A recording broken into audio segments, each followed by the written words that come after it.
Bonjour à tous, je reprends les vidéos de 10 minutes, j'en ferai moins que d'habitude, je ferai pas une par jour mais j'ai envie d'être régulier. J'ai quelque chose qui m'est arrivé ce week-end, en fait je courais sur Embarcadero, il y a une grosse publicité donc à San Francisco qui s'appelle City of First, on est la ville des premiers. Et je me suis dit c'est marrant parce qu'en France, tout le monde te dit oui si t'es le plus intelligent de la pièce, c'est qu'il faut partir. Et ben je peux vous dire quelque chose, c'est que depuis que je suis à San Francisco, je me suis rendu compte que j'étais le plus con de la pièce et qu'en fait c'est pas si facile. Et ça m'a donné envie de vous en parler. Et j'aimerais bien illustrer ça avec un exemple. J'ai une super boîte et des mecs, des Français d'une super boîte de Françaises qui sont du coup venus ici. Et je discutais avec des ingés qui étaient là et le mec me dit, ce qui est ouf, c'est qu'en France on est les stars. Dès qu'on arrive à un event, tout le monde vient nous parler.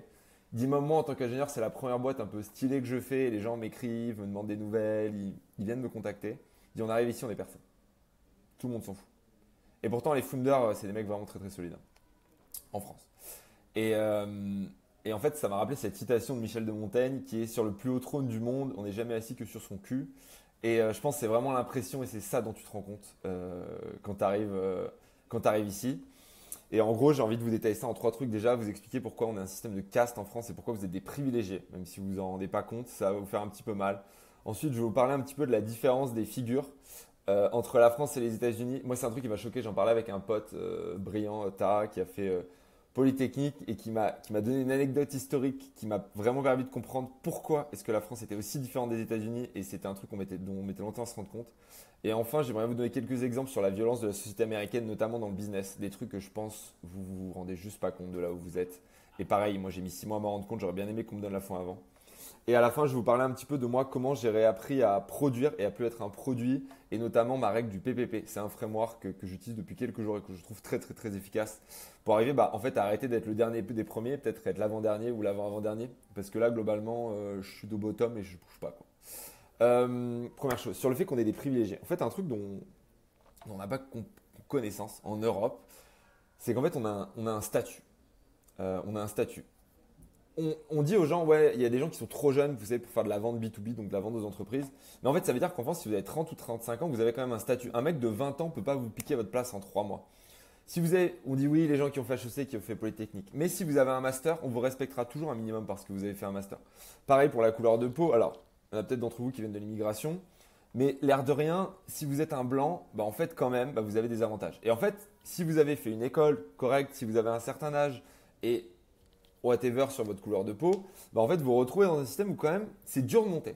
C'est dur de monter si vous avez en effet pas fait le parcours d'excellence, vous n'avez pas eu les bons parents, vous n'avez pas tel âge, etc.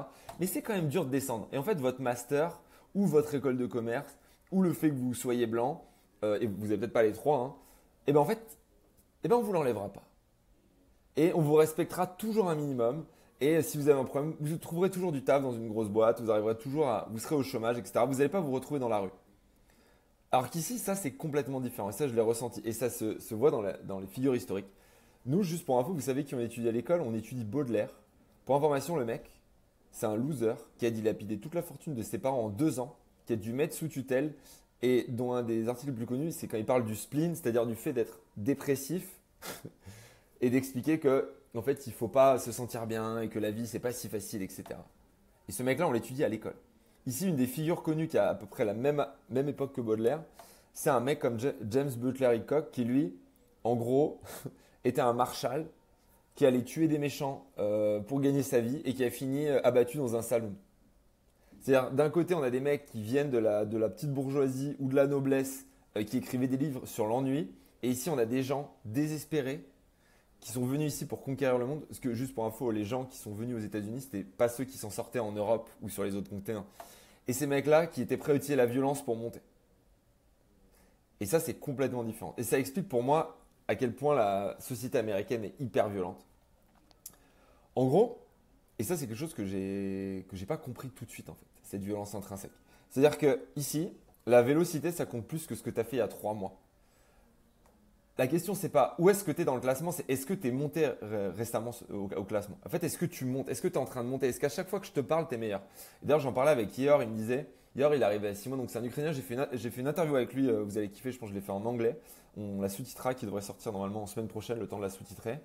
Et en gros, le mec m'a dit, il avait tellement la dalle que là, il a levé un seed avec une boîte, avec un investisseur, mais que vous connaissez tous, en fait. Vous allez, quand il pourra l'annoncer, c'est un délire. Et le mec, il m'a dit, on allait tellement vite que les gens se sont dit, ok, le mec progresse vite, on va lui donner de l'argent. Mais il m'a dit, si on n'avait pas progressé vite comme ça, j'aurais dû rentrer en Ukraine, en fait. Et ici, vous rencontrez des gens qui sont indiens, qui vous disent, je sais que comme je suis un indien, ça va être très compliqué d'avoir une green card, il va me falloir 20 ans. Et du coup, je sais que si dans ces 20 ans, je me fais virer une fois de mon taf, je dois rentrer chez moi, je ne pourrai plus revenir aux US. Ce qui veut dire qu'à la fois, vous pouvez arriver à avoir 20 ans et lever avec un des VC américains les plus ouf du monde, ce qui est impossible en France parce qu'en fait, juste parce que vous avez 20 ans et hier, il n'a pas fait d'études, et juste parce que vous avez pas fait d'études, ça n'arrivera pas, donc vous pouvez monter hyper haut. Mais par contre, à 35 ans, vous êtes plus productif, ça fait 15 ans que vous êtes ici, bah on vous renvoie chez vous. Et c'est fini. Votre vie, elle a disparu parce que ça fait 15 ans que vous êtes là, donc vous avez créé votre vie. Donc, ça monte ou ça descend. Et quelqu'un m'a dit ça très bien, il m'a dit go up or leave. C'est-à-dire, soit vous montez, soit vous devez rentrer chez vous. Et c'est comme ça qu'il y a des mecs qui finissent dans la rue, accro au fentanyl, alors qu'ils avaient une situation qui était plutôt bien. Alors qu'ici, normalement, pour passer de j'ai un taf correctement payé à dans la rue, sans assistance, drogué, à me chier dessus, c'est ce qui se passe, ce qu'on voit hein, dans la rue. Enfin, c'est les gens que j'enjambe parfois le matin quand je sors de mon logement. Et ben en fait, ça n'arrive pas.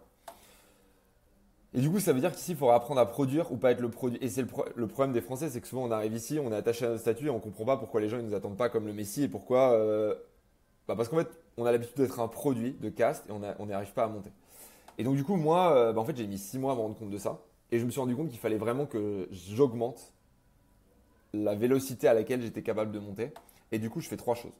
Première, c'est pressure. Il y a une anecdote que j'ai beaucoup aimée, c'est quelqu'un disait, Karim, je crois, dans une vidéo avec Carlos, il disait chez Tesla, il avait la même équipe que chez Tesla, il est chez Lyft, et il dit avec les mêmes talents, on arrive à délivrer beaucoup moins. Et tous les gens qui sont passés chez Tesla te disent, c'est le moment dans ma boîte, dans ma vie professionnelle où j'ai été au plus haut en termes de délivrer, en termes de potentiel. C'est-à-dire c'est là où je me donnais le plus et là où j'étais la meilleure version de moi-même.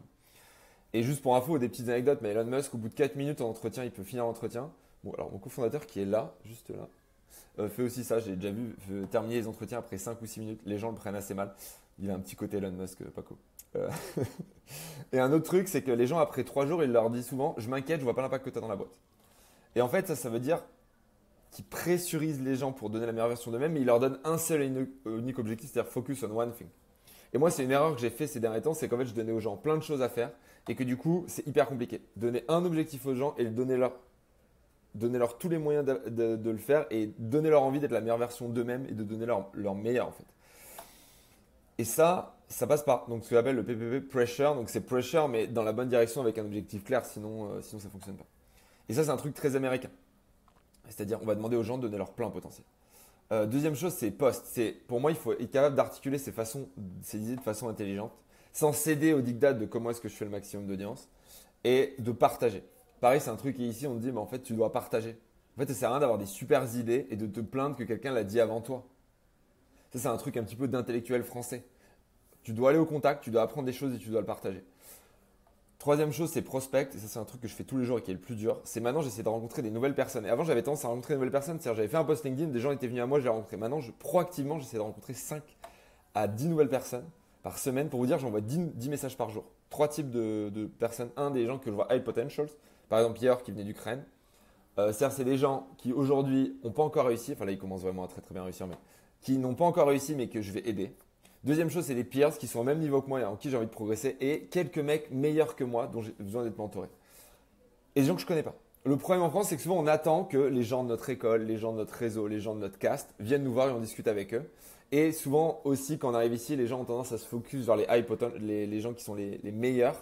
Et en fait, essayer de créer une relation avec quelqu'un qui est bien meilleur que toi, en fait, c'est une perte de temps. Parce que le mec le sent que tu essaies de gratter l'amitié. Voilà, on va être honnête. Voilà, ça c'est ma stratégie. Et du coup, je sors de ma zone en écrivant 10 nouveaux messages. Pour information, sur 10 calls d'email que j'envoie actuellement, j'ai un mec sur 10 qui me répond. Ça fait un peu mal, mais 1 sur 10 c'est déjà bien. Et parce que je vise des gens avec qui je rêverais de parler. Voilà, c'est mon framework. Ça m'intéresse que vous me disiez un petit peu comment vous vous sentez. Est-ce que vous aussi, vous avez l'impression que vous êtes le mec le plus intelligent de la pièce? Est-ce que ça vous est déjà arrivé d'avoir l'impression d'être les plus gros débiles autour de vous? Et comment est-ce que vous l'avez vécu? Voilà, ça me chauffe. Allez, des bisous, ciao.